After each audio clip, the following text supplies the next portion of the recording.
Welcome everybody to another edition of Latto Talk, where we discuss all things related to neo-racial people.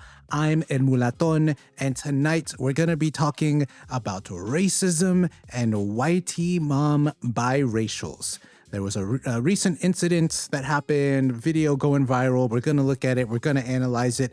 And it should be a good show. So if you want to find this live, you can find it on TikTok every Friday night at 8 p.m. Eastern at Mongol Uprising. You can also find me on Instagram at Papa Mulaton. Okay, so let's get into this video. You hear?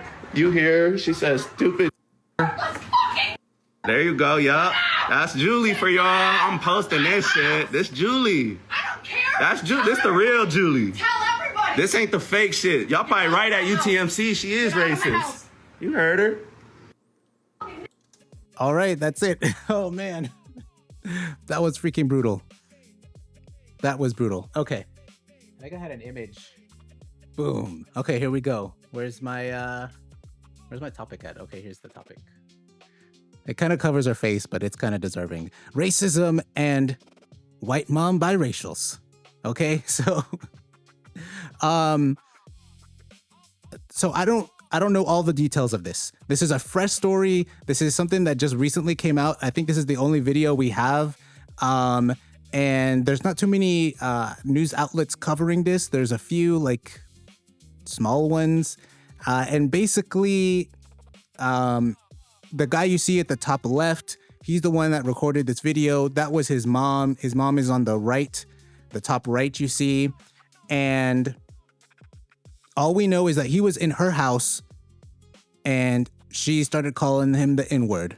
We don't know their history. We don't know what happened directly, but before this video was recorded, all we know is that we heard some slurs, and that never looks good. That never looks good. Now, the guy claims that he had to grow up with this treatment his whole life. I don't know. Who knows? Okay. They obviously have a bad relationship and they're wanting to make each other look bad. But he also implies that she has a history of this in the video. I think he referenced her employer, UTMC, and something about her really being racist. And if I remember correctly from the news story, there was some accusations from her employer of racial discrimination of some sort. So it's starting to look like, yeah, this lady really is what she is in the video. And man, this kid having to go through that is crazy.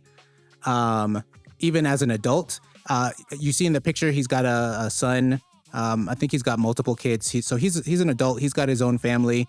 I don't know what he was doing there. If he already has a bad relationship with his mother, I don't know if he needed something from her. I don't know if he was there uninvited or what. We need more information. But yeah, that's that video. So I want to mainly have the panel open for people that want to talk about this. Specifically, if you have a white mom yourself, if you're mixed and you have a white mom, or anybody that has some, constructive input onto the conversation.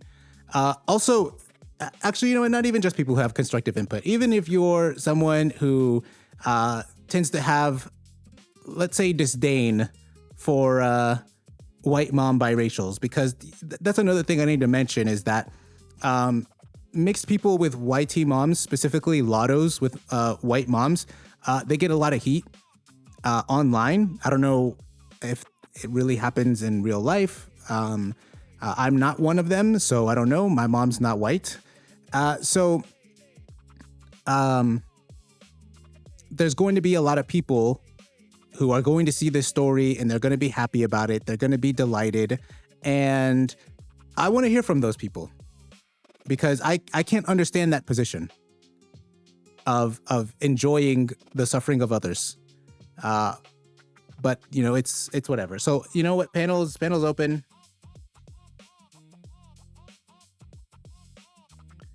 And I'll oh shit, we got Mulatto Mindset here. What's up? Let's bring him up on the panel. Hey, what's up, man? How you doing? Doing pretty good. Long time no see. How you doing? Yeah, same, man. I'm doing good, man. How's everything with you? Everything's all good, all good. So, what are your thoughts on this? I saw your video on this video, but go ahead and tell us, like, what are you thinking? So, yeah, on surface value, I mean, obviously, the video is disgusting. You know, the mom is calling her biracial son the N-word. You know, obviously, that's, you know, we don't accept that over here in the mulatto community. Me personally, I'd never met any mulatto in real life, even including myself, that had a white mother that ever said anything close to that, right? So I don't know where these people are from. I don't know. Maybe they're from the Deep South. Maybe they're from a rural area. But I grew up with a couple mulattoes, and they had white moms, black dads, and not once were our mothers ever like this at all. But the reason why I made my video was because I always like to look behind the veil. I always like to look at the truth, the more sinister position of it. And what I see is the fact that, with this whole white mom, black mom, biracial thing, it's really just the gender war between black women and black men, right? So the reason why black women started this whole white mom propaganda campaign is because they're upset that the black men chose white women instead of them. So they have to slander the white woman. And one of the best ways to do that is also slander us at the same time. That's, two birds, one stone, essentially, right?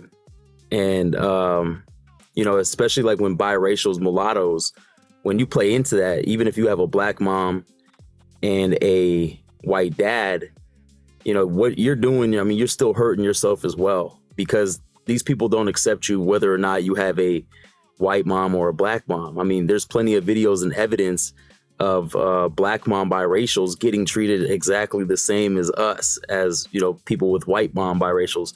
But we thought that black mom biracials, black mom mulattoes, we thought they were, accepted more, but no, they're not. And many of them will tell you that. So, you're kind of playing yourself in the process of, trying to prove yourself. Because I noticed that a lot of the black mom biracials, they'll hop on this little campaign, this slander campaign, so they can fit in more. It's almost like their initiation to try to fit into blackness more, because they feel like they want to be cool because black people are telling them that they're cool. Well, they're telling you that you're cool right now because you got a black mom, but as soon as you're not beneficial to them, you're no longer going to be cool anymore. You're going to get your little mulatto wake-up call, just like the rest of us. But I see this as the black community, especially black women, they're going to use this as the golden goose. So this racist white woman, and if, the video is as real as it is, and she's obviously racist, and I'm not going to denounce that, but she's going to be the golden goose. And I'm going to reference that to the analogy of like Sean Gathright, the guy who schmurdered Julio Fulio, the rapper, and he got whatever life sentence, and he was crying on the stand, right? So the black community, they used him as the golden goose because he was crying on the stand. So that's the golden goose to continue to lie and say that, biracial men are soft and weak and feminine because Sean Gathwright's crying. But you can go on the internet and you can literally type in black men crying in court, and there's hundreds of videos of black men crying after getting sentenced, right? But they're going to use that as the golden goose. And that's the same thing with this video of this racist white mom, where the black women are going to continue to push their agenda that white mom biracials are a problem, and that we grew up with racist white moms. That's why we identify as mulatto and not black, because white moms are all racist and they're not going to culture their children, right? That's exactly what it is. So this woman's going to be used as a golden goose to further their agenda to slander mulattoes with white moms. And again, whether or not you have two mulatto parents or a white mom or a black mom and you're a mulatto, we got to stick together. Like, we all have to stick together. I'm telling you, none of these people like y'all or us, me, right? They do not like us. Black people hate us. They really do. And, I had to think to myself, and take away all my anecdotal evidence, right? As far as like my friends, because I do have black friends. But outside of my black friends and my black family, when you really kind of like peel back the layers and look at it, yeah, black people who are strangers to you, like the collective of the black community, they fucking hate you, man. And oh, my bad, I didn't mean to cuss. They hate you. They hate you. And I'm not from the South, but I live in the South now. I live in the northern part of Florida, which, it's kind of like in the same area, where, around the Jacksonville area. Yeah, that's still deep South. Yeah, it's actually funny because the more north you get with Florida, the more south it gets, right? Florida's the only state where the northern part is actually the southern part. In Miami, in like the part where Miami is, that's actually more not southern, right? Yeah. But anyways, when I moved down to the South, I just noticed that black people are extremely black people are extremely racist down here in the South, like towards mixed race people. And you can feel it when you're walking around, when you're at the store on your day to day. They give you really dirty looks. They don't say what's up. Like where I'm from, the black people, they'll at least give you that head nod. You know how black people, they walk by you and they give you that kind of head nod up? Yeah. Like, what's up, brother? That's what they do where I'm from, the black men, the dark-skinned guys. But out here in the South, they don't do that if you're a mixed race male, right? So, these people, they don't like us, man. We got to stick together regardless of our parentage, parental configuration. So, just got to, yeah. Yeah, I only had one Latto friend growing up, and we were like the best of friends. We were both musicians. We were both in like rock bands together and stuff. And he had a white mom, and he was fortunate that his stepdad was also white, like accepted him and loved him just as his own son. And he had a bunch of siblings that were full white. And it was the craziest thing because like it was similar to your experience. Like I never like detected any racism from them. He never like talked about any kind of racism to me. And the funny thing is like they were like super redneck. Like his sister, she was about our age. She was like, full country get up, Confederate flag, the thick accent and everything. But she was not a racist whatsoever. Like I hung out with her and everything, and it was just. So for me, like this situation with this video, this is pretty rare. And a part of me wonders like, how it even like got to this point. Like how does someone have kids with like a black man and then raise them, but then still like treat them like crap the whole time? And then she's even got like this one picture on the right I have of her. This was from her son's Facebook profile. And it's showing her like, with her, I don't know if that's him, like when he was a kid. I don't think it is. It might be one of his own sons. So it might be her grandson, and look like a loving family. And it's like, man, what happened? I mean, in this photo, like she kind of looks just like your average liberal white woman, right? Yeah. So that's why like I'm also wondering like where are they from? Did they tell you? Did they tell us in the article where they're from? Was it Ohio or? Yeah, it's Ohio. It's Ohio. Okay, so let me tell you guys. So me, I'm a truck driver, right? I've been a trucker for 13 years. I'm an owner operator. Most of the time doing OTR, which is over the road. And I made a video about the worst places for mixed race people in this country. And a lot of people, even though the South is extremely racist towards us, mulattoes, the other place that I had marked as a red zone, I did red zone, green zone, or yellow zone. Yellow zone meaning it's so. Green zone meaning it's a good place for mulattoes to live. red being bad. So red was the South, but also I labeled the Midwest as a red zone. The Midwest has a lot of racist white supremacists, and there's actually more white supremacist organizations in the Midwest than there are in the South. And so it's a really racist white supremacist area up there in the Midwest. So like the Ohio area, Illinois is extremely racist. Outside of Chicago, it's extremely racist. So yeah, it's not just the South, it's those areas as well. So it's not surprising that she's from Ohio, Yeah, that's surprising to me because I'm from the South, and I was born and raised in the South, and like my experience has been for the most part, I wouldn't say I experienced a lot of racism, but whenever I hear like BLK people, it's like pure racist hell here in the South or something like that from their perspective. And for me, like hearing the Midwest, it's so strange because there is a big like Black population up there, like I guess in the cities. So maybe these people are not from the city. Maybe they're from like some rural part of Ohio, and that's a part of it. Exactly, like definitely from the outside of Ohio, because you got Cleveland, Youngstown, Cincinnati. There's a lot of Black people in these areas. They tend to be pretty liberal. That's one thing about the Midwest too. The city will be liberal as hell, the metro area, but then outside of the metro area it'll be red, it'll be conservative, and it'll be extremely white. It goes from Black to white very quick out there in the Midwest. So yeah, like I said, my experience living in like the rural South, it hasn't been that bad, but because I think about like some of the nicest people.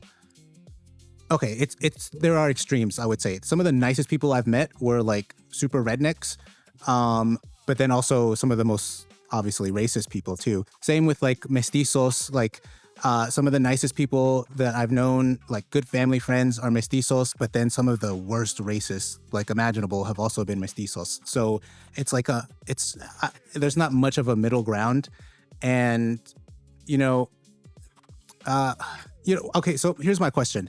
Let's say this guy, he comes to you and he asks like your advice. He's asking you how to like deal with this situation. And I think in reality, this guy is definitely probably like pro BLK, but let's assume it's someone who is not like pro anything at the moment, but they've experienced like racism from their white mom. Like how would you like talk to that person? Well, I would tell him, like if I met this guy and he's not a minstrel mulatto, but he's not a mulatto either. Like he haven't found his tribe. He's just in the middle, and his mom was racist just like this. I'd probably just tell him the real, man. I'd probably just tell him what I tell mulattoes about white people that are not a part of your family, right? Why they don't like mulattoes, and I would use his mom as the same example as if she was not his mom, right? That's what I would tell him. And then I would tell him that there's a mulatto community, and you're welcome to come over here. We accept you. You don't have to have acceptance from white people, even if it's your own white mom. You see what I'm saying?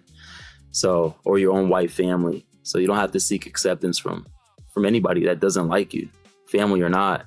I mean, family can be some of your biggest haters and biggest problem. Because the thing is, the people that hurt you the most are people that have proximity to you, people that have relationships to you, proximity, relationships, and likeness, people that look like you. So people that look like you, people that live next to you, live around you, in relationships like family and stuff, those are the people that can really hurt you. So, if his family's hurting him, I'll just tell him to get away from him as quickly as possible. Because you got to understand, this is his mom. He still wants her to love him. You see what I'm saying? Like as a son. And even though his mom's racist and calls him the N-word, I'm sure they have times where she's like, I love you, son. He's walking out the house and she's like, I love you, and gives him a hug and a kiss, right? So maybe there's some trauma bonding between them in their relationship. right? Where, one day she's calling him the N-word, and then the next day she's, giving him a hug, kissing him on the cheek, telling him, I love you, son, right? So that creates trauma bond. When people are constantly pulling you in of this like toxic relationship of love and hate, and right. So, he probably still loves his mom. Honestly, that's what I think. He probably still tries to get her to accept him, especially if she's been doing this since he was a child. He's been begging for that attention. He probably actually has what's it called when somebody doesn't get attention growing up from their parents, they grow up to be what? I'm not sure what is it. Fear is it fear of? Is it like fear of abandonment or something? I'm trying to, because like when parents don't give their child attention growing up, usually like when the people get older, they try to seek attention or something like that. Or I don't know. I was kind of going like the fear of abandonment route, but like that's more like if the parents totally abandon you and leave you or put you up for adoption, then you kind of grow up with this fear of abandonment. So like when you go into relationships, you're always worried that your girlfriend or if you're a woman, your boyfriend is going to dump you or something, right? So you got that fear. So I don't know. I just think this guy, I think he wants his mom to love him. So, that would be kind of hard because I feel like if she's been doing it for a long time, yeah, he's trauma bonded to that. Yeah, there's another content creator that's kind of a hater of all of us, and I think he's half Arab, and he spoke about how his situation, his dad left, and only his Arab mother raised him, and for whatever reason, she just did not like him, and I think it may have been a race thing too. She was just racist against Black people or something, and you could tell in the video that he was making, he still had that love for his mother. Like he was truly broken up that's the way his mother treated him and that's the way she was. So I think you're right. Like I could totally see this guy. Like I know from my perspective, if this had happened to me, I'd cut her off completely. I think Priest said that in the comments, and I just would never be around her. And this guy, he's still an adult and he seems to still be around her. So maybe he is like trying to do something, trying to reconnect with her, and maybe he thinks that this is going to be something like a big wake-up call for her that'll change her once and for all, and then she'll fully love him. But I mean, I don't know if that's going to go out the way he thinks. He's chasing that love from his mother, right? If she's been treating him like this since he was a child, he's definitely chasing that love from his mother. So it's really a sad scenario. I mean, she lost her job and everything, which is good. Hopefully that wakes her up to it. But yeah, man, I mean, anybody saying that to any mulatto, you got to get the hell away from them. And that's the funny thing too. Like Black people say the same thing about us, but like just in a different way. Obviously it's not going to hurt that they call us the N-word, right? But they use other epithets and, phrases and stuff that to them is like a similar, it's like a similar word, right? Like they call us mutts or something like that, or they say that, even outgrouping, I would say outgrouping in a way is similar to like somebody calling a Black person the N-word. I mean, it's like you're putting somebody in exile of your group or of the group that they think that they're a part of. So they do their own stuff in their own different way. And that's why, you just got to get away from them, man. Like when people show you who they are,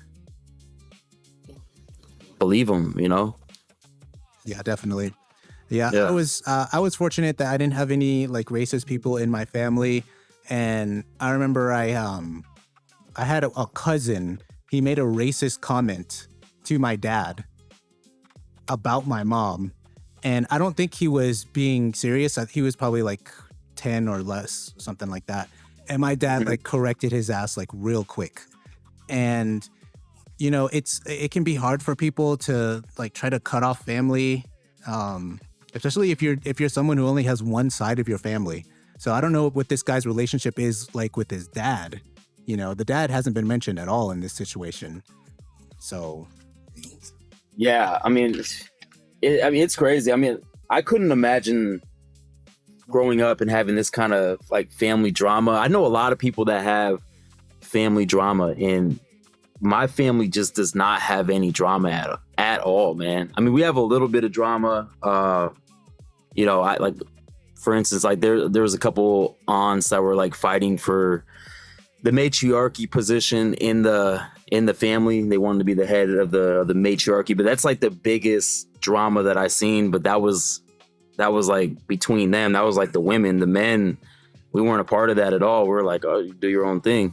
So my uncles didn't get involved, but that's like the extent of drama in my family, man. There's no haters in my family. We all support each other. So, you know, somebody coming from a family like mine, man, it's crazy to even think of your mother calling you the N-word, man. I couldn't imagine. I'm lucky to have family that we all support each other, man. I don't know. I got friends like that too. Like I got friends where their family's all messed up, man. So yeah, I think I think a part of it depends on. It really depends a lot on your parents. Like, what was the circumstances of them being together? You know, was it a planned thing, or was it just kind of like, hey, I'm into you, let's do this?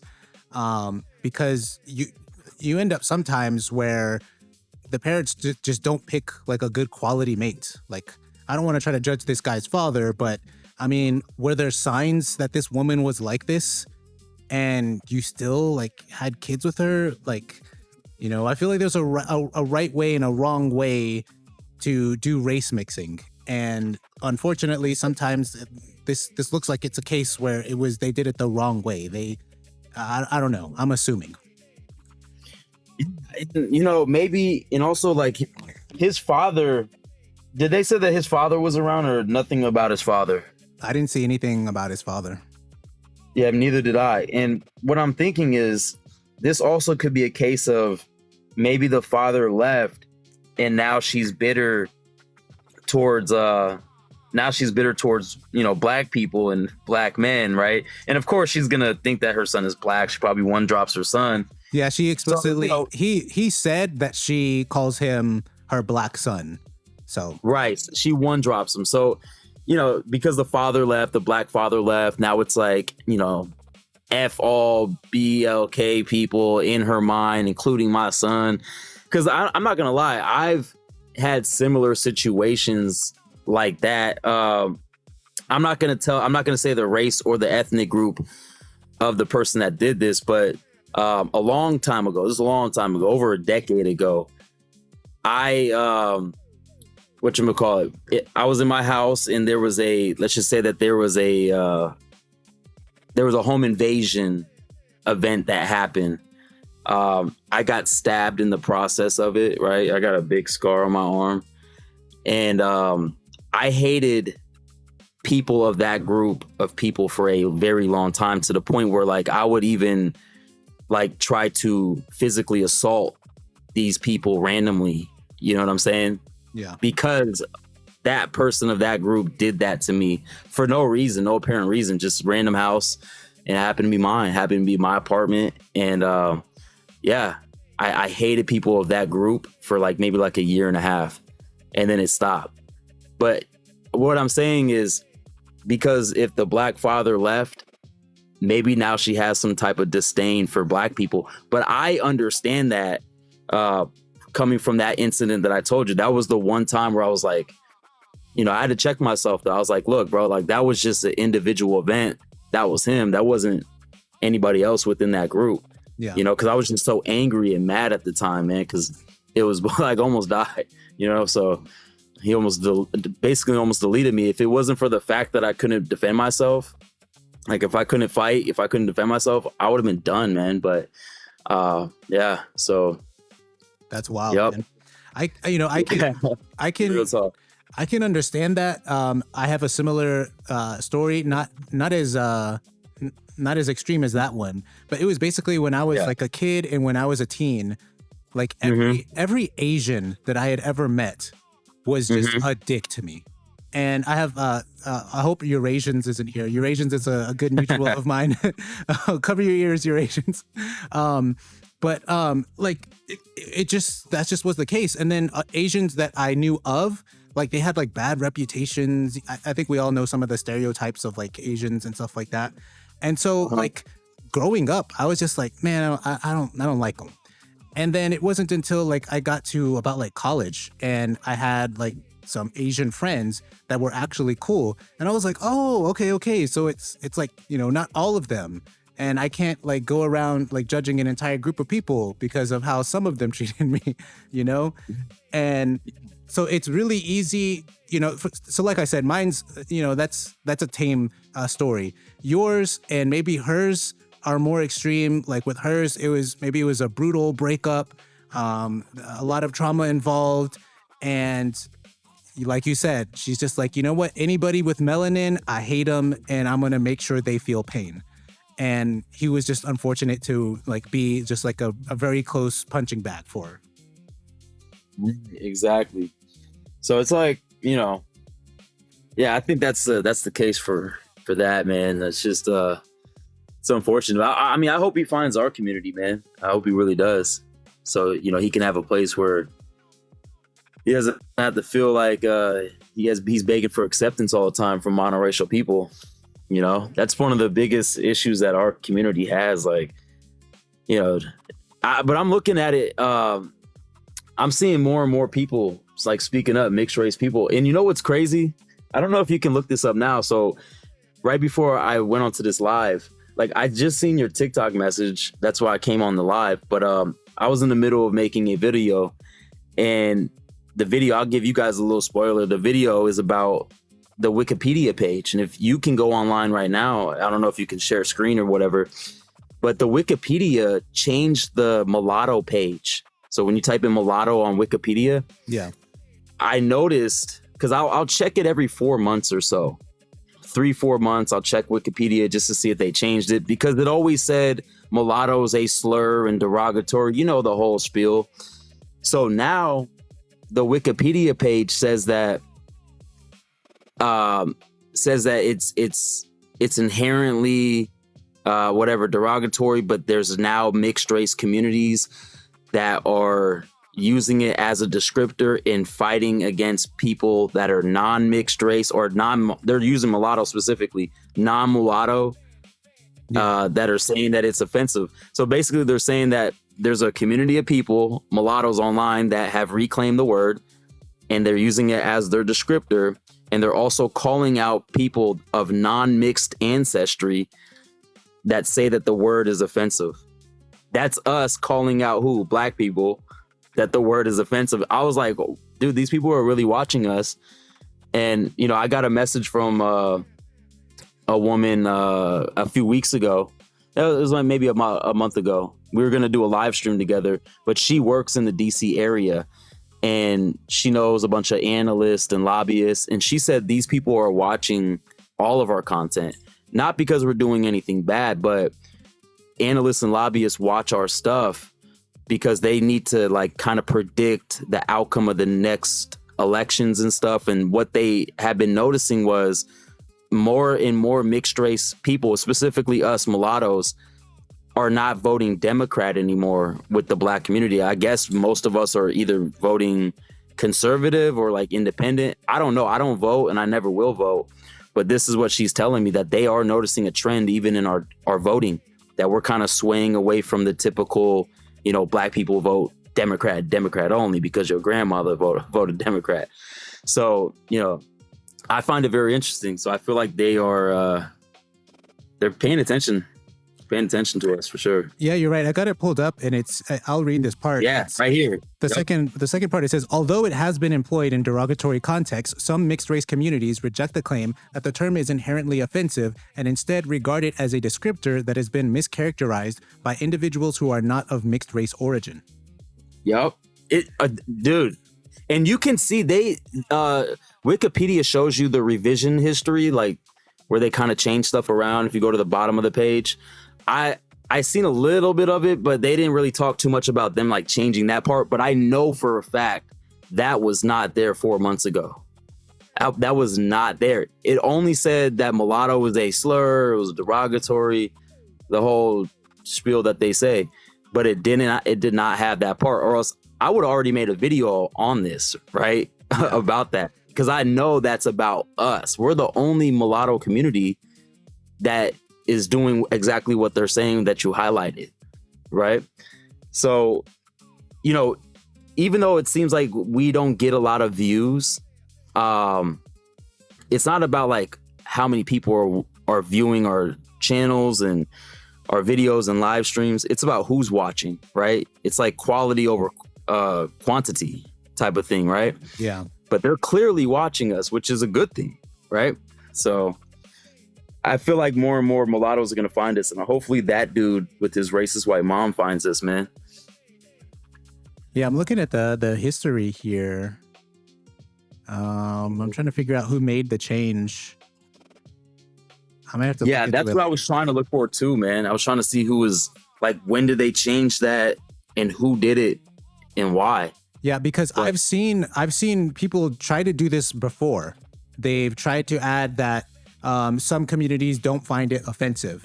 But every time there was, like, whenever you go to the talk page, there was somebody saying, well, those communities are so minor, there's so few of them that it's not even worth mentioning them.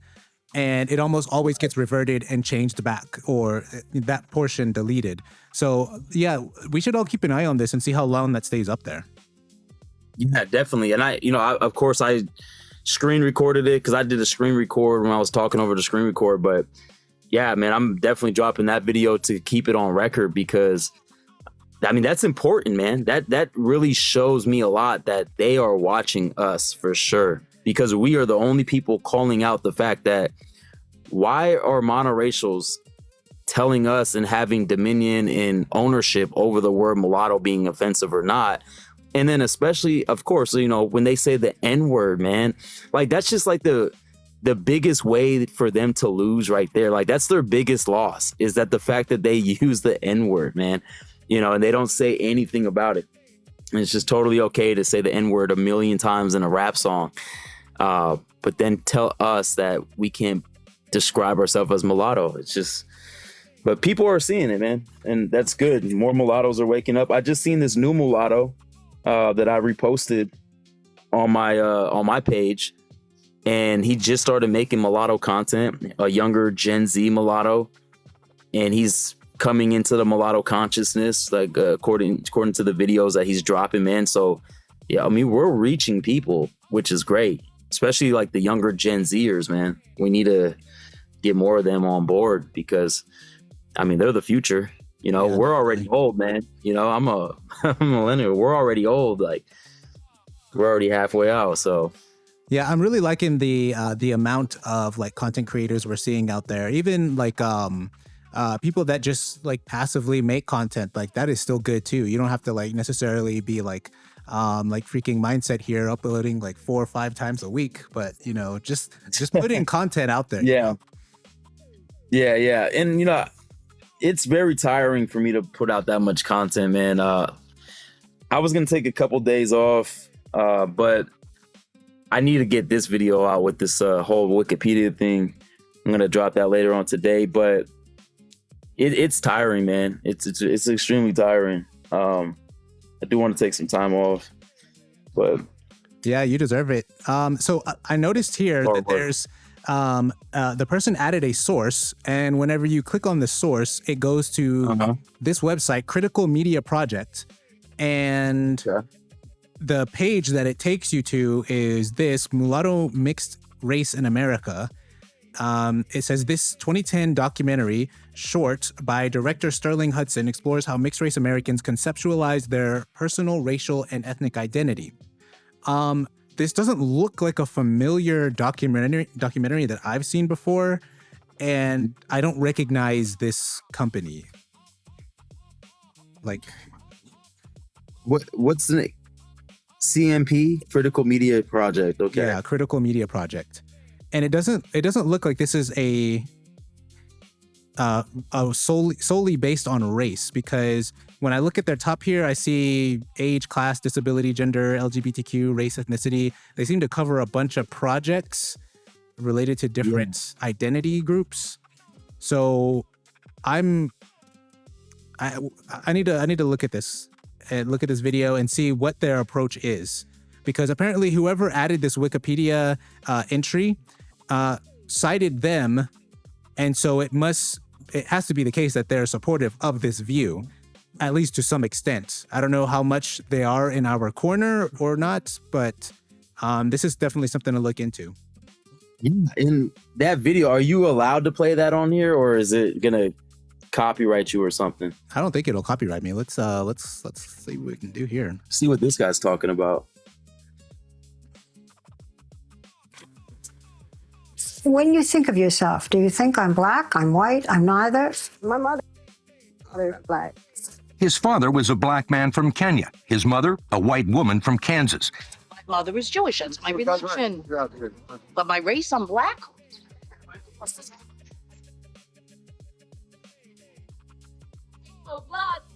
I'm created of my mother and my father, and it seems odd for me to choose.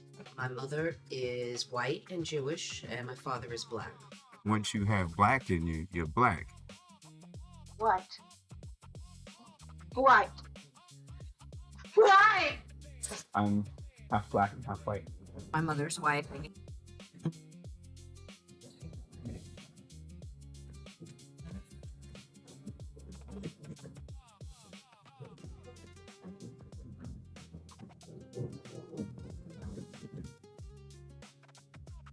Mulatto. Hell no. That word pisses me off. It's basically a derogatory term of a person who's confused, doesn't know what they are. Essentially, what it means is a person that is. Yeah, if you want to, we can pause this and just analyze it as we go along. So if you ever want me to pause, just let me know. Yeah, man. I mean, so what I'm noticing so far, so they're putting a lot of mixed messages in here. So at first, they're playing clips of mulattoes saying that they're black. Then they're playing clips of mulattoes being proud to be biracial. Now they're playing clips of mulattoes saying that the N-word is, I mean, not the N-word, the M-word, actually. The mulatto word is derogatory. So it's like, you don't really know what side they're on yet. You know what I'm saying? Like, that's kind of where I'm getting at, right? It's like, I can't really read these people right now based on the clips, right? Fire Latto in the chat says, it was made by a different company. You can play the video. I actually know the people in that video. It was a pilot episode that never got approval. They were unable to secure funding for a multi-episode series. Biracial Lounge posted this clip before. Interesting. All right. So yeah, as far as like your comment mindset, like, I don't know. You're right. We don't know what angle they're going to take on this. And maybe that's deliberate, that they want to try to kind of keep everybody guessing so that they'll keep watching. Or it could also be trying to take a balanced perspective, even though they may possibly be more in our corner. But I mean, who knows? I'll just hit play. Let's see. It's a mixed race, half white and half black. When I hear mulatto, I think of mule, and I think of a mule is a thing that has been forced together, is sterile, and so it is negative. I love the.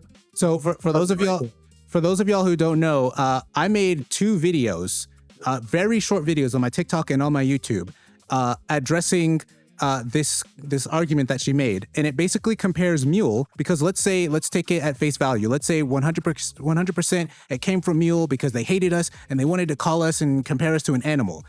That is still not anything near as bad as the term black, because I show you in one of my videos that in one of the first English dictionaries, it under the word black, it listed as the badge of hell. That is how they defined black. And the book, the dictionary by Samuel Johnson, was quoting Shakespeare, obviously like centuries earlier. And in one of Shakespeare's plays, he literally says black is the badge of hell. So tell me, what is worse, being called a mule or the badge of hell? Exactly, man. Exactly. And also black, it's associated with everything bad. Black market, Black Death, Black Plague, blacklist, blackmailing, right? Yeah. So it's associated with illicit behaviors. It's associated with horror and evil, and so it's crazy. But and I've seen those videos that you posted about the mule. They were great. This was a long time ago though, right? So I posted a video too about the mule, and what I did was my bad. It's something. I'm over here stuttering and shit. It's all good. So I posted a video on YouTube. There was a rancher that was describing why ranchers across the world prefer mules over horses. And there's like 10 reasons that he gave on why mules are literally like superior to the horses. And literally like they have more balance, they're stronger, they're smarter, they work harder and longer for more years. And it's like, all right, look, like she's comparing us to an animal that's sterile, but are we sterile? Like I'm a mixed race mulatto man. Okay, you can call me a mule, but if I penetrate a woman and I bust nuts in her, she gonna get pregnant, right? Like, are we sterile? So like, I don't understand why that talking point is even brought up or why it's even valid. You know what I'm saying? We're not sterile though. So who cares? Why would, that's just a shaming tactic for us to not use the word mulatto.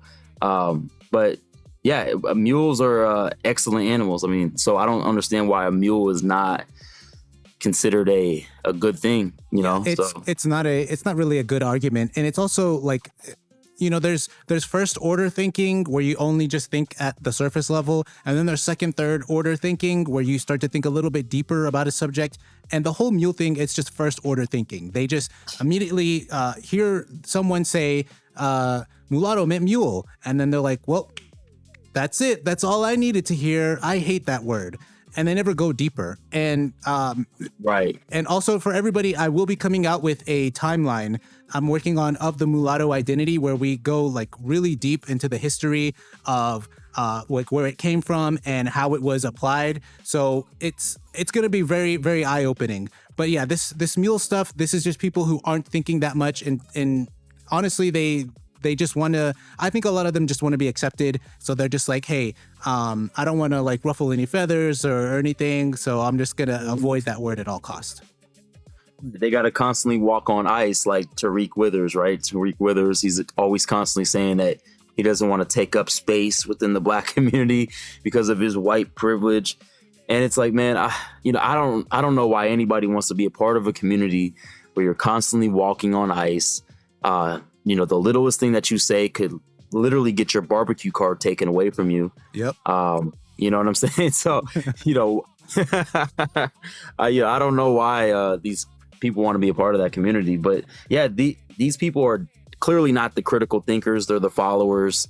Because when you dive into what a mule is, you can see that it's literally an excellent animal. Actually, I think one of the first videos that popped up when you type in mule was that guy because I just typed in mule, like benefits of a mule, top 10 reasons like a mule is a good animal, whatever. And that rancher, his video popped up first, right? So all it takes is a YouTube search, type in the word mule. Hey, what's a mule? I want to learn more about a mule. Is it really such a bad, negative animal with deficiencies and stuff? Yeah. No, you're going to see that. You're probably going to see the video that I've seen where the ranchers given 10 reasons why mules are superior. Not saying we're superior, but mules are definitely superior when it comes to horses. Yeah. Yeah. So, and some people, they'll say, I don't care. It's still an animal. I don't want to be associated with that. Well, I want to hear you talk to the black community, because they literally have a disease named after them. It's called the Black Death. So.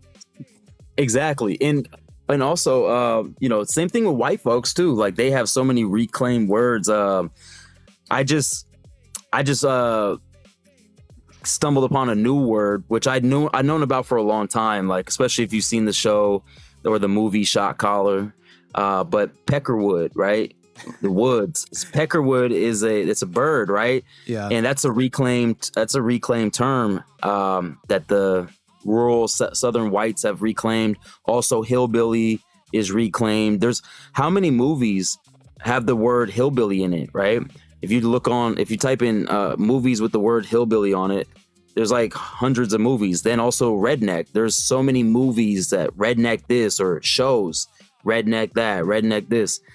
So they're reclaimed, and these were all once derogatory racial slurs. It's okay for them to have, but when it comes to mulattoes, we can't have it. I mean, these people are crazy, man. I'm telling you. Yeah. All right, let's see where this video goes. Word mulatto, because I love old antiquated language that is used to describe race. I love the way that a lot of artists and thinkers and writers are taking back those words and re-signifying them, re-meaning them. A lot of people nowadays use that term because to them, it's a better description of what they are racially than either white or black. The what are you question. What is he? What are you? Well, what's his background? I get that every single day. I don't know. When they ask what I am, I say I'm German, Irish, Jamaican, Scottish. Okay. Very off the tongue. When people ask me what am I tell them I'm human. I don't think people know how to see me. They have lots of questions because you can't look at me and say, oh, she's definitely black, or oh, she's definitely white, or she's definitely Hispanic. People just don't know. And I like to refer to myself as multi-ethnic. That's what I always say. When people ask me, I say multi-ethnic, or if they say, what are you? I say I'm a New Yorker. I identify being a black man. My identities, my races really operate in tandem. Like blackness is understood through Jewishness and whiteness. Whiteness and Jewishness is understood through blackness. I'm created of my mother and my father, and it seems odd for me to choose. When I was 4, I thought I was white. My mom tells me this. I mean, I don't remember, but she had to sit me down and explain to me, no. She did it with coloring crayons, actually. She said, here's brown, and here's white, or here's, peach colored. And she'd color one and color that, and she's like, this is you. People with mixed race in particular tend to be conflicted in this society in terms of how they should identify, because society wants to impose one particular identification on them. But quite often what they see in the mirror or in their household, their extended family, contradicts that. World around me identified me as a black person. And as a result of that, I also identified myself as a black person. Okay, so I want to make a distinction here, a very important distinction. Society does not identify you as a black person. They label you. They'll put that label on you because they've been conditioned to do so. But society does not look at any Latto and then look at someone like LeBron James and say, oh, that's the same thing. What's the difference? No, they know the difference. They see the difference, but they put the same label on you. And too many Lattos think it's the other way around, that, oh, they seem the same as all these other people, so I have to accept it. But that's just not the case.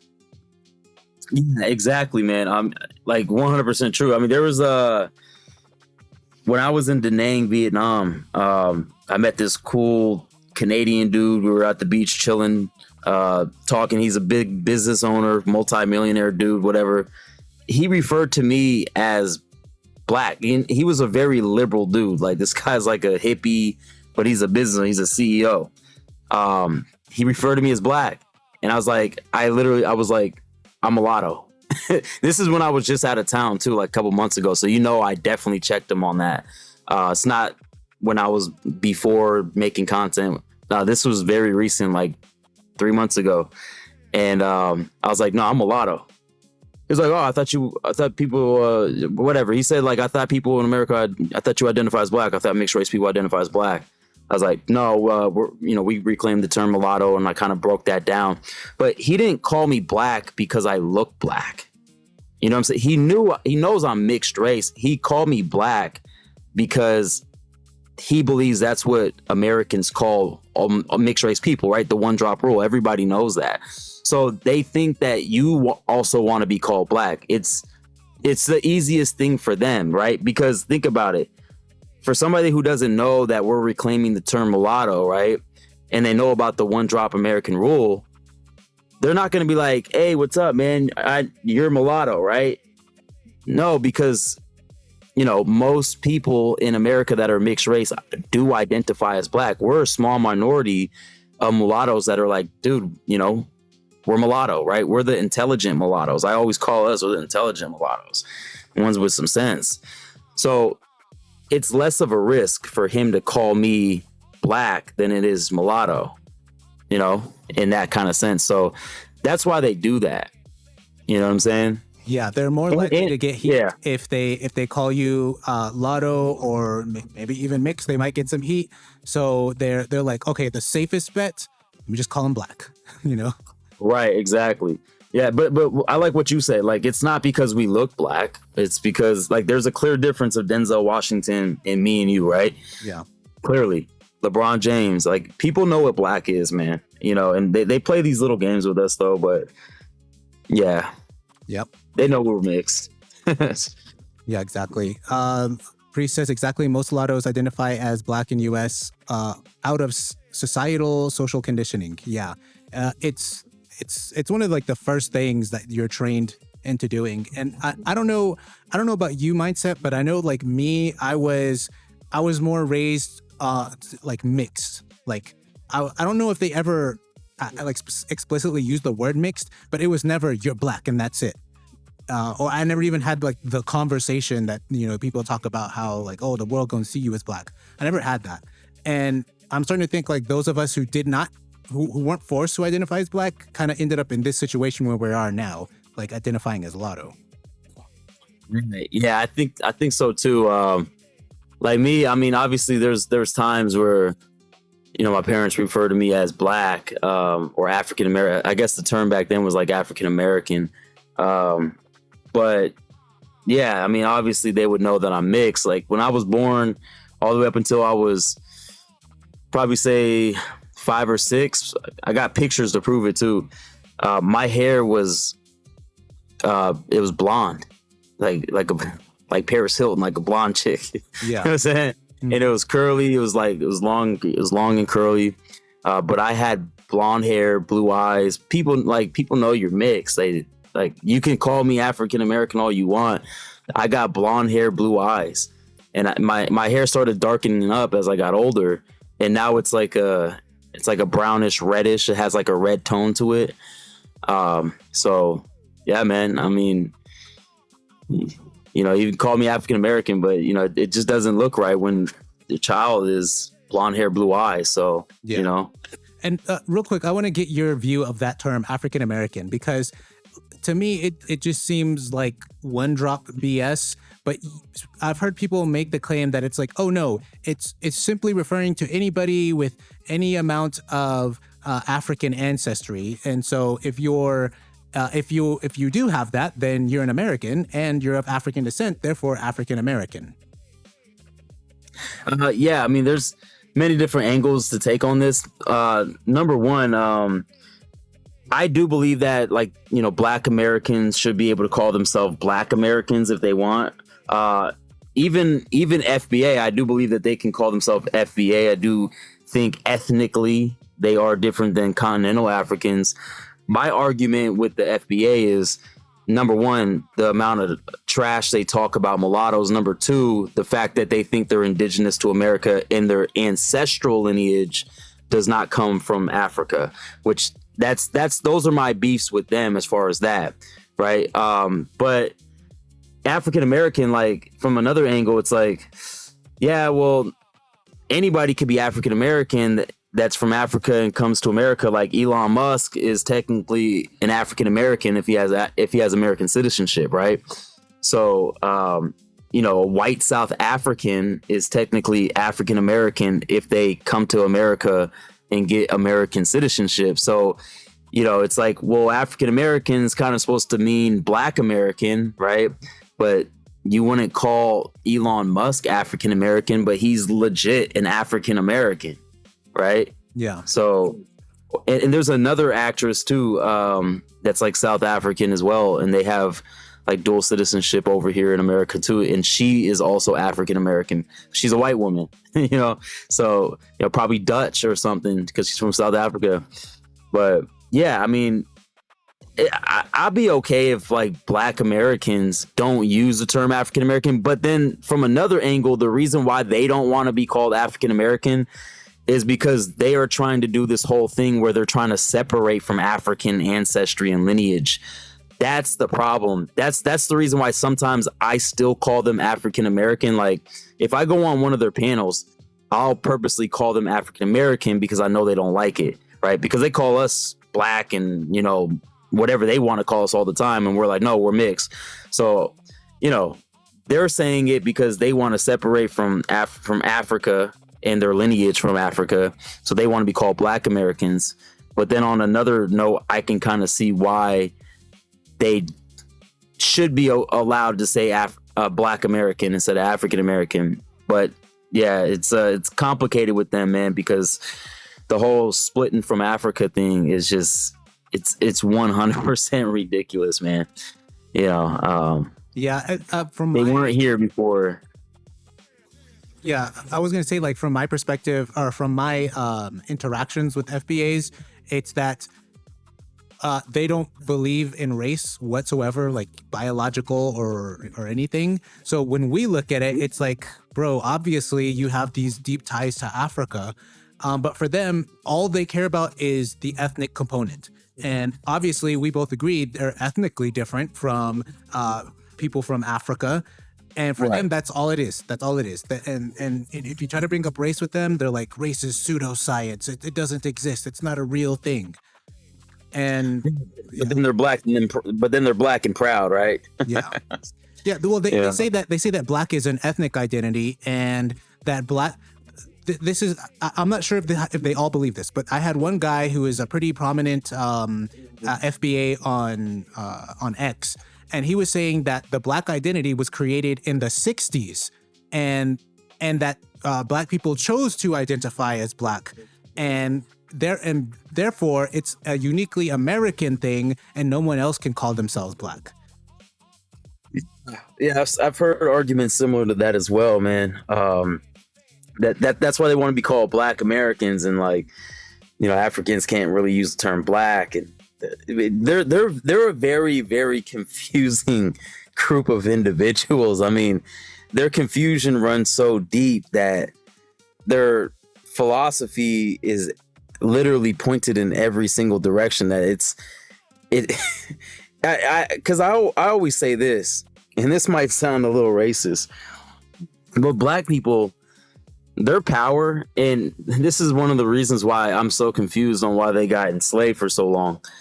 But their power is like, it's almost like they're extremely good in manipulation, sorcery type of things, witchcraft. Not like the real magic of witchcraft, but just like the name of it. Like, just they're good at manipulating and gaslighting people and like running people around in a circle, like in an endless kind of loop. If you know what I'm saying, like they're really good at that. They're almost masters of that, where they can keep you in an argument that they know will never go anywhere, and it's just to waste your time. They're extremely good at this. But I'm wondering, why didn't they use this tactic on the white folks? You know, like on the slave owners. Like, you know, they can manipulate the hell out of somebody. They really can. You know, and I think it's a positive thing for them. For them, it is. But, you know, they get us caught up in that, where we're kind of going back and forth with like these endless, pointless conversations that, number one, it's not even going to help us if we prove them wrong, right? And if we can't prove them wrong, then it's like it's a lose-lose. It's a double-edged sword. So, you know, like little things like you are what your father is. Yeah. You know what I'm saying? Mm-hmm. Like that's like an endless loop conversation that means nothing. Even if we prove them right, I mean, even if we prove them wrong, it really doesn't do anything for us anyways, because nobody believes in that besides them. And it's, you know what I'm saying? Yeah. So they're very good at doing that.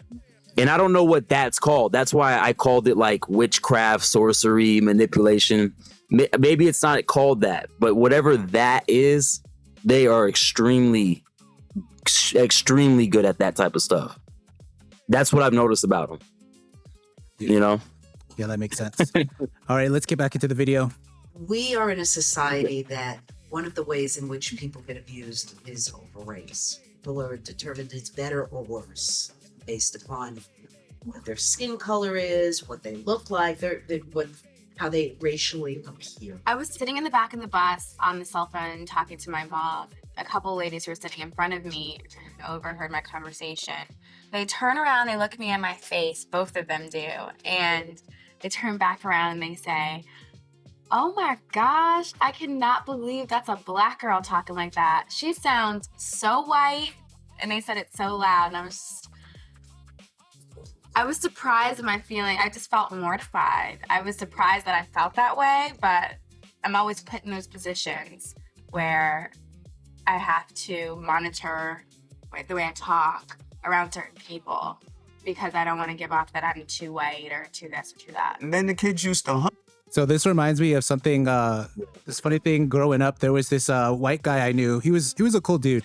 But he always called me the whitest Black guy that he's ever known. And I knew he didn't mean anything, by it. I was always like, and if y'all remember that Latto friend I had, we always hung out in school, and he'd always make this joke because we were both half Black. So he's like, "Oh, look, y'all are together. Y'all are one Black guy now." And it's like, Wow. when you're Latto, when you're mixed of any kind, like you just kind of have to grow up like hearing that stuff and just gotta roll with it. I mean, yeah, she said that. I mean, she basically got her biracial wake up call a little bit right there, in a way. So, yeah, I mean, it's unfortunate, man. But if mixed race people had a stronger identity, we wouldn't really have to go through that, man. I mean, these people, they look up to us, man. So it's funny how they try to like position us as the class of people that are supposed to be the butt of their jokes and be made fun of and this and that. But then it's funny, like, once Tyrone gets a knee in the back of his neck, now all of a sudden there's a mulatto popping up to lead the charge. So the George Floyd riots, you can look up the people who started those riots, and there's 2 mulattoes that started it, man. I didn't know that. That's crazy. Yeah, you can look it up. I mean, but there was 2 mulattoes I read an article about that were the ones, like the main ones that kind of led the movement to get people to protest in mass numbers. It was a man and a woman. I don't know if the article will pop up for you, but that's the one that I seen. But like we lead the charge when it comes to something that has to deal with civil rights. So it's like, how can you position us to be like the butt of the jokes, but then position us also to be like the leader when it's time to step up? It's weird. Yeah. It's really a weird position to be. Yeah, definitely. All right. me for sport. They would play manhunt, but it would be like, let's chase the. And I would get beat up a lot. And being by yourself, nobody ever came to my defense. Growing up, my parents were completely normal. They never made comments to me being like mixed. It wasn't until I got into elementary school that I realized that my family was different. And in that sense, I thought that they were different. I guess I was brought up wanting the issue of being mixed race to just sort of go away. It was other people's issue. It wasn't my issue. I wasn't thinking about it. My mom and I was shopping in Manhattan. We were at Bonwood Tellers in New York, and she runs into someone my age, a young girl. I must have been 11 maybe. And, there's this awkward pause, and she introduces her to me as my cousin. This is your cousin Jane. So we said hello, and very briefly, and then Jane left, and that was that. And eventually my mom explained to me that that was my cousin, and that she wasn't sure they even knew I existed. So there was this sort of calculated attempt on this was her sister's daughter, to hide the fact that my mother had a biracial child. It was at that point that I began to become aware that my race was an issue. It's a double-edged. This kind of reminds me of something funny. So I grew up primarily around like my Hispanic family, and actually a few years ago, it wasn't that long ago, I went to go see some of my black family, and I met a cousin that I'd never met before, and she like walks into the house, and then they're like, "Hey, that's your cousin over there," pointing to me, and she goes like, "Him?" And her reaction was because I was so freaking different looking from obviously all the black people in the room. She didn't think that I was at all related to anybody. And that also just goes to show like, we're not the same.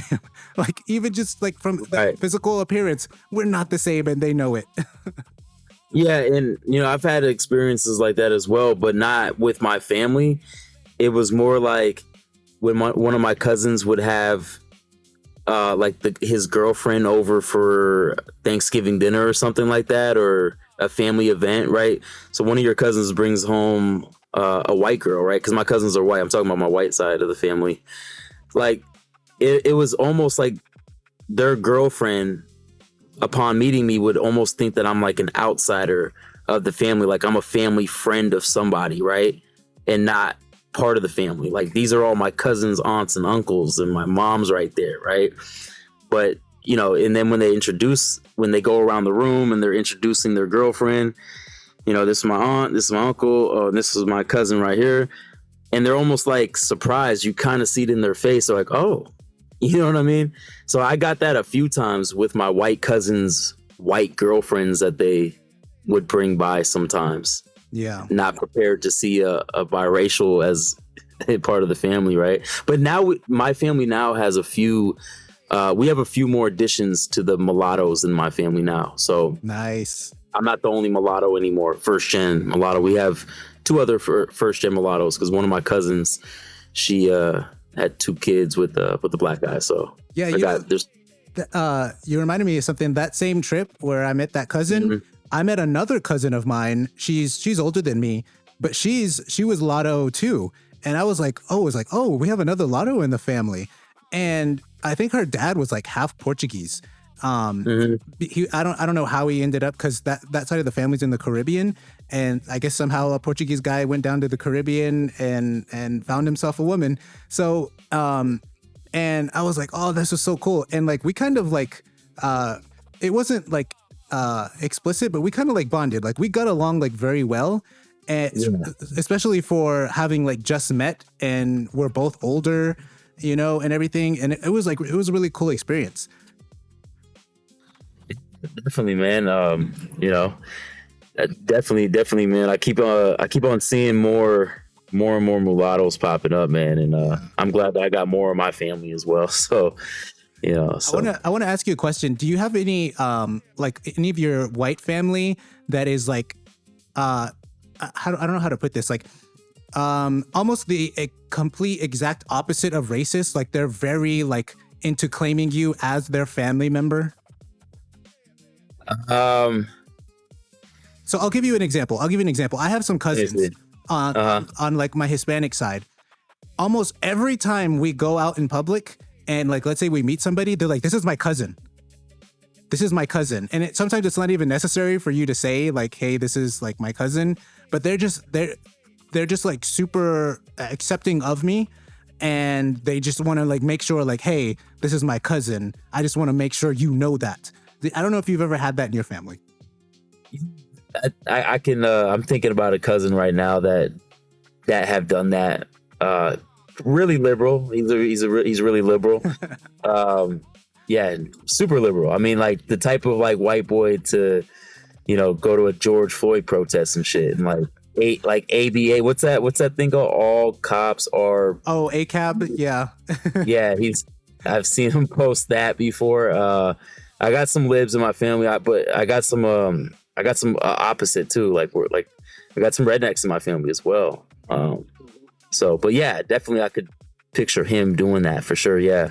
I think he's done that a couple times. My Latto friend growing up, his sister that I mentioned, she was like that too. She was she was always saying, "This is my brother. This is my brother." I don't know if it's like something out of habit, because maybe whenever they were together, nobody assumed they were siblings, or maybe they thought that was like her boyfriend or something. But Yeah.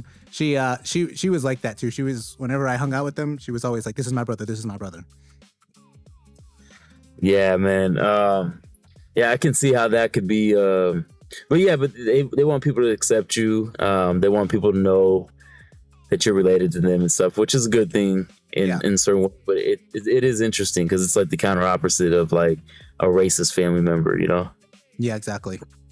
All right, let's get back into the video. So one side is very angry and then the other side is thankful because now I have different cultures in me and I have the knowledge and I bring it together. And then also, you know, like I said, it's, you know, the evolutionary process of humanity that eventually everybody, there won't be those breakdowns of what you are because everybody will be mixed eventually. Race has been so heavy in the past that we think we have to. Oh my God, this guy. I think this guy.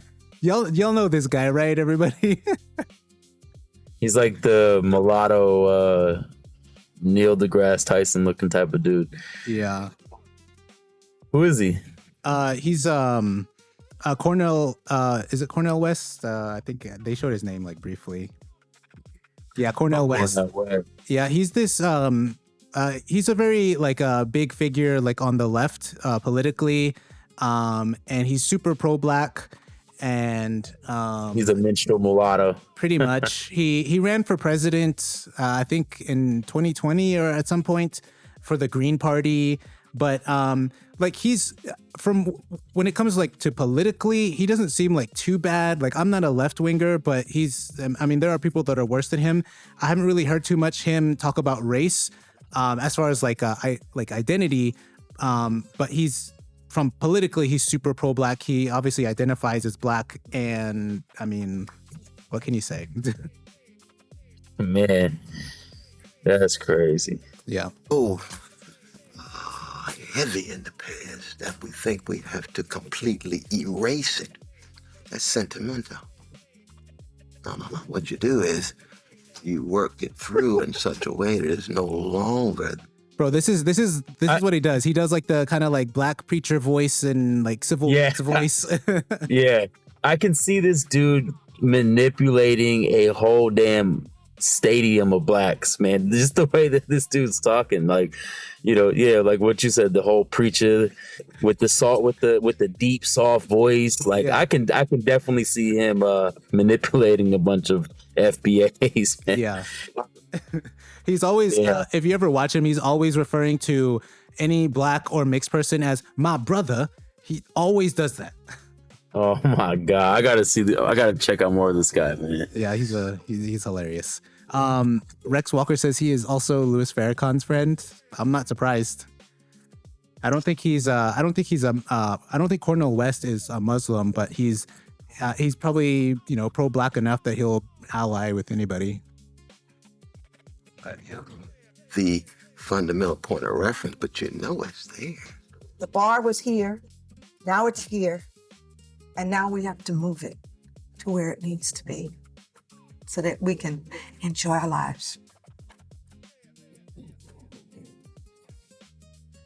That's kind of interesting how they ended it, man. Like when she was like, it's kind of here and it's kind of there, but we need to move the bar over here to where it needs to be. And then the word mulatto popped up at the ending. I don't know if that was a symbolic, just the way that she was sliding her hand. And when she slid her hand, that's when they transitioned the ending screen to mulatto. I don't know if you caught that. Yeah. You know what I'm talking about? Yeah, I saw that. So, yeah, so I don't know if that's symbolic or that was just the ending credits. Yeah. Yeah, overall, it was kind of like you know, leaning towards the kind of pro-black. It was like stuff. a question.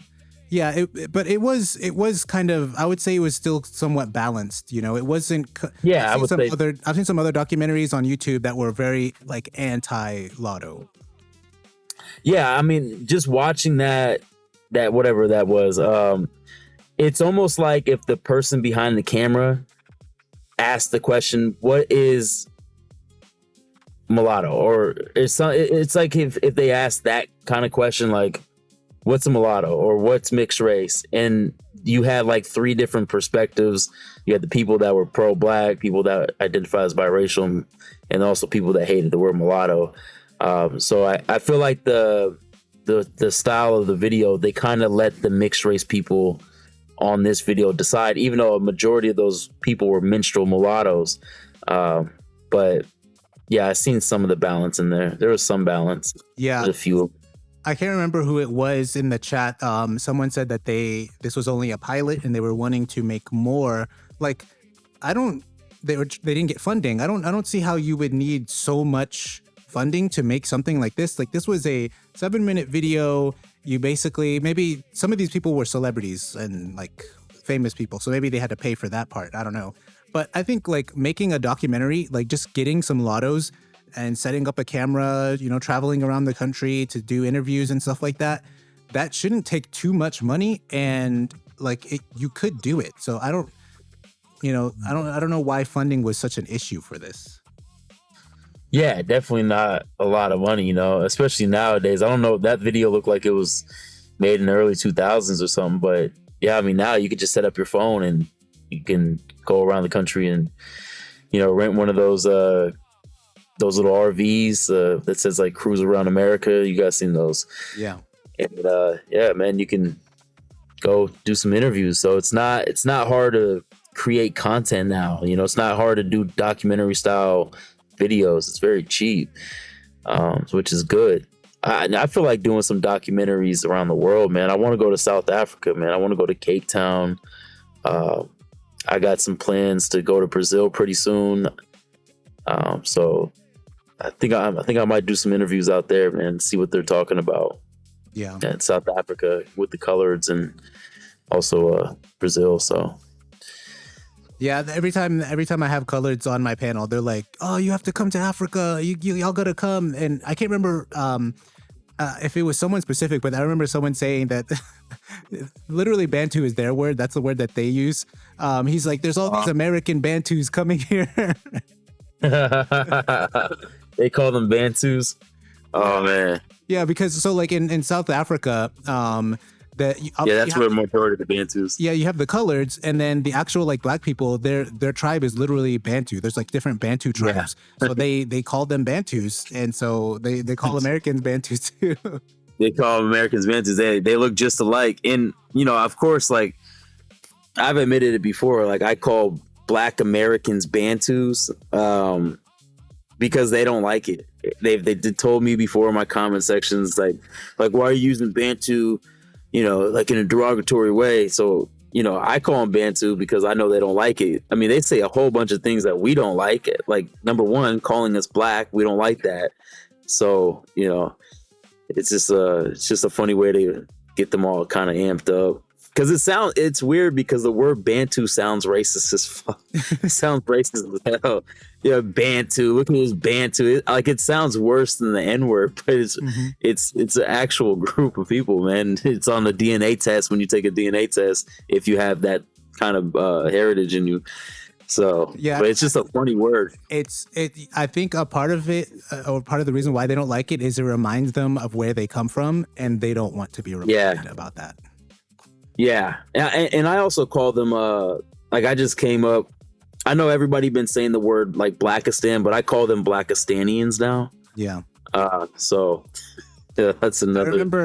I remember whenever I started using the word Bantu, I started getting some heat from some people, and then I was like, let me look into this, and I found out that like Bantus, like they kind of only cover like a certain part of Africa depending on how you define it, and it turned out that like. The more appropriate term, because Bantu refers to like a language family, the more appropriate term to encompass like all the people that we think of when we think of, Africa, the correct term was Niger Congo. And I was like, ooh, I don't know if that's any better. If we started calling people like Niger Congos, I'm like, it's accurate. It's, Bantu, like even, Bantu shows up on my ancestry test. It's like a little bit, but, We can call them Congos. I mean, yeah, Congos. But I like Blackistanians because it's just it's funny as hell, man. That's really the reason why I like calling them these names, because I know it pisses them off, man.